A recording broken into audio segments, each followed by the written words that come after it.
इमरान खान से खतरा किस बात का है? क्योंकि एस्टेब्लिशमेंट की दहाइयों से अयारादारी है। अब उनको पता है कि अगर खान बाहर निकलता है तो हमारी अयारादारी जो उनकी गिरफ्त है वो खत्म हो जाएगी। क्योंकि आप अगर मकबूलियत के हिसाब से भी देखें तो खान सबसे ज्यादा पूरी दुनिया में मशहूर है। अगर आप लीडर के हिसाब से भी देखें तो खान सबसे बड़ा लीडर है।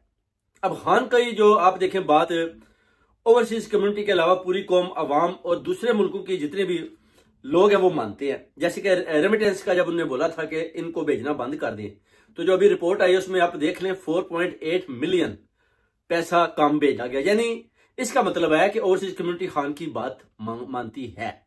अब ओवरसीज कम्युनिटी के साथ जो कुछ किया जा रहा है कि लोग इधर से पाकिस्तान जाते हैं तो उनको ऐसे देखा जाता है कि कहीं ये वो डिजिटल सोशल मीडिया से इनका कोई तलक तो नहीं है, यानी उनसे उनके हकूक, उनके वोट का हक भी छीना गया। उसके अलावा उनको डराया धमकाया गया, उनके पासपोर्ट मनसूख किए गए और उनको मुख्तलिफ तरीकों के साथ डराने धमकाने की कोशिशें अभी तक जारी है। अब खान एक ऐसा लीडर सामने आया जिसने हकीकी आजादी की आवाज बुलंद की। उसमें अगर आप ये देखते हैं कि सऊदीया जी आपकी हेल्प करेगा, तो सऊदीया ने आपकी हेल्प क्यों करनी है? सऊदीया को मिडल ईस्ट के मामलात में खुद फंसा हुआ है। यमन का मामला है, सऊदी अरब की जो अपनी अंदर उसने पॉलिसीज बनाई या बदलती हुई पॉलिसीज, उनके काबू में यानी सऊदी शहजादिया बुरी तरह फंसे हुए हैं। उनको तो खुद निकलना है अपनी इन प्रॉब्लम से। उन्होंने पाकिस्तान के लिए क्यों सोचना है, क्यों हेल्प करनी है?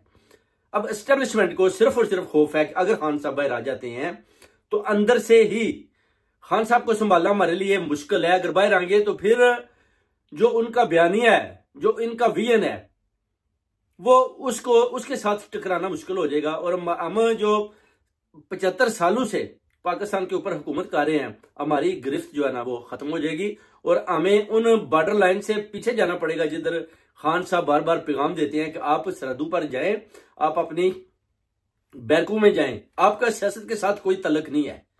तो जब इन चीजों को वो देखते हैं तो फिर उनको ये भी पता है कि उसके बाद फिर जो जमीनें मिलती हैं हमें, उसके बाद मुराहत मिलते हैं, उसके बाद जितना हम पैसा बनाते हैं, तो उस हिसाब से भी वो देखते हैं कि अगर हम इन चीजों को खो देंगे, अगर खान साहब बाहर आ गए, तो इससे बेहतर है कि खान साहब को फिलहाल अंदर रखा जाए। क्योंकि वो बेसिकली कभी शहजादे की गारंटी मांगते हैं, कभी अमेरिका से पूछते हैं, कभी किसी मुल्क से पूछते हैं कि जनाब आप ले लें या आप गारंटी दें कि खान साहब हमारे खिलाफ खड़े नहीं होंगे, खान साहब हमारे खिलाफ कोई बात नहीं करेंगे, खान साहब हमारे मामलात में किसी किस्म की मुदाखलत नहीं करेंगे। ये डर है बेसिकली एस्टेब्लिशमेंट को।